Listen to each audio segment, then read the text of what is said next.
School day finally came to an end. Terry gathered his things and decided to visit Mae in the student council president's office. As he approached the door, he reached for the handle. Then he stopped. He heard shouting from inside. It was Mae. Terry couldn't make out everything she was saying, nor could he tell exactly what the argument was about. He stood outside for several minutes. Then, silence. The door opened. Keith stepped out. Terry looked at him. "Are you okay?" Keith didn't answer. His expression was empty, almost as if all the energy had been drained from him. He simply walked past Terry. Terry watched him disappear down the hallway before entering the office. Mae was sitting behind her desk, rubbing her temples. She looked exhausted. Terry approached her. "Are you okay?" Mae waved her hand. "I'm fine." She sighed. "I just had to give Keith a very long talk. It was frustrating." She lowered her hands. "But enough about that. Let's train." Terry stared at her. "Train? Today? Didn't we agree to train on the weekends?" Mae stood. "I know, but I need to get some of this frustration out." She grabbed her equipment. "And there's only one way I know how." Terry sighed. "All right." The two eventually arrived at the playground. Terry looked around. "You want to train here?" Mae nodded. "Why?" Mae looked toward the playground. "This place means something to me." She looked up at the sky. "This is the first place where I remember fighting and actually feeling alive." She smiled faintly. "I was happy here." Terry looked at her curiously. "You said you were hoping to see someone here." "Who?" Mae shrugged. "I don't know. All I remember is that years ago there was a huge fight here. I was the queen of the playground." Terry smiled slightly. "Sounds like you." Mae laughed. "Then someone challenged me.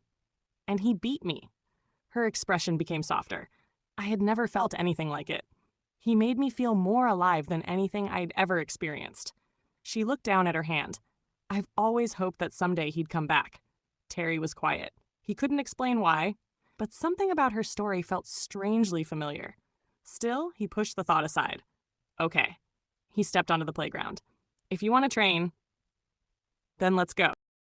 The battle began. Mae summoned her needles. Terry took his stance. She attacked. Terry dodged. She increased her speed. Terry moved faster. Mae attacked from every direction. Nothing. She couldn't land a single hit. 5 hours passed. Finally, Mae dropped to the ground, breathing heavily. She looked up at Terry.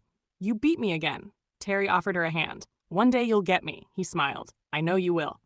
Mae froze. Her eyes widened. Those words? That exact encouragement. The memory suddenly came rushing back. The playground, the fight, the boy, his voice. "One day you'll get me. I know you will." Mae slowly looked at Terry. "It was you." Terry blinked. "Pardon?" Mae stood. Her voice became louder. "It was you." Terry jumped. "What was me?" Mae rushed forward. She threw her arms around him. "You were that boy. The boy I fought here years ago." Terry stood completely stunned. "I've been training for years. Every day. Every night. I wanted to reach your level. And now." She pulled back and looked directly into his eyes. "You're finally here." Terry didn't know what to say. He remembered the playground. He remembered fighting. But everything after that was missing. Large pieces of his childhood were still buried somewhere inside his mind. Mae smiled through tears. "I always wanted to see you again." She stepped closer. "And now I finally get to do this."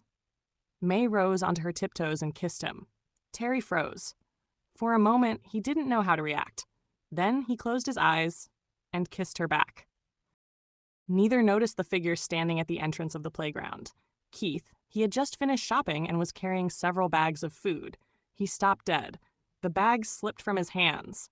Thud. Food scattered across the ground. Keith stared at Terry and Mae. His face went completely pale. His hands began to shake. The scene he'd been afraid of had just happened right in front of him.